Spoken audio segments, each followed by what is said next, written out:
welcome to my channel, Kylie's Kitchen. Today we are going to be making chocolate chip scones.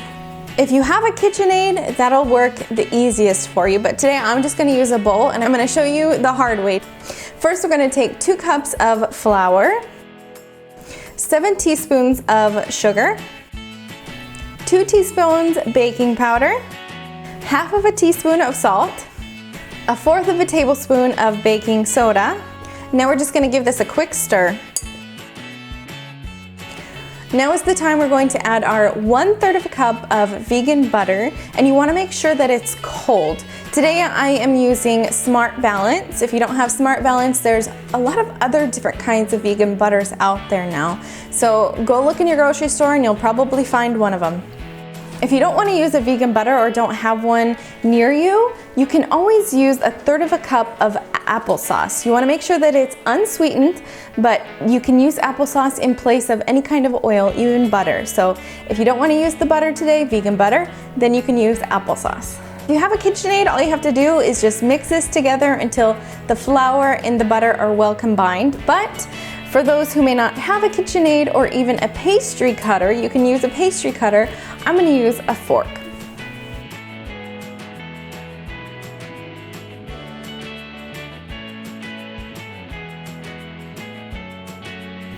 Now we're going to add our wet ingredients. We have half of a cup of, I'm using soy milk. You can use whatever kind of non-dairy milk that you want to use. And then in place of our egg, we're going to use a flax egg. 1 tablespoon of ground flaxseed with 3 tablespoons of water. This equals 1 egg.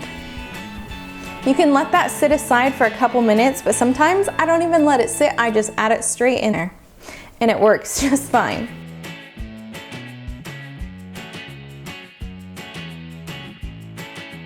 And finally, 1 cup of vegan chocolate chips.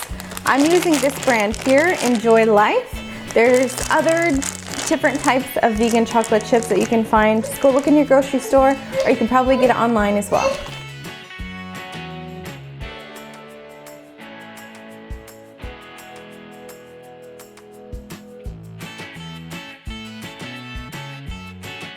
Now on our surface, we want to lightly flour it, just so the dough doesn't stick to it. We're gonna need this about just a couple of times to get it together in a nice ball.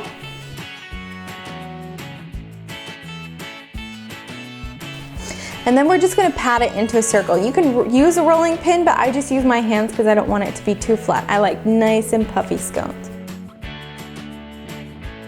And we're gonna cut this into 10 to 12 pieces.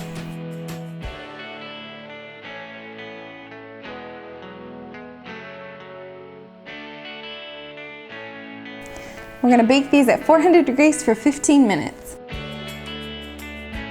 You can skip this step if you want to, but we're gonna pour on a glaze, which just gives it a nice touch, makes it look better, and taste a little bit sweeter.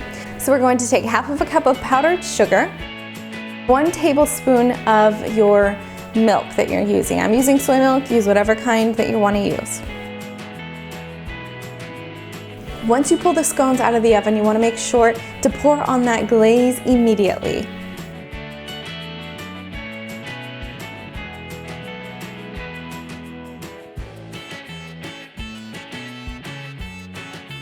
The scones are amazing in themselves, but we're going to make a fruit butter. It's so easy and so simple.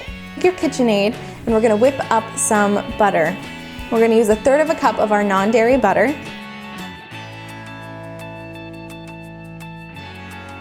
with just a couple tablespoons of whatever kind of jelly that you're wanting to use. I'm using raspberry with this.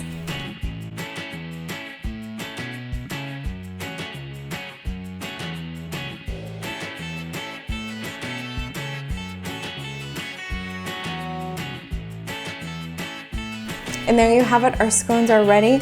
They're ready for whatever you want, just for your family, or take to a potluck, or just to anything.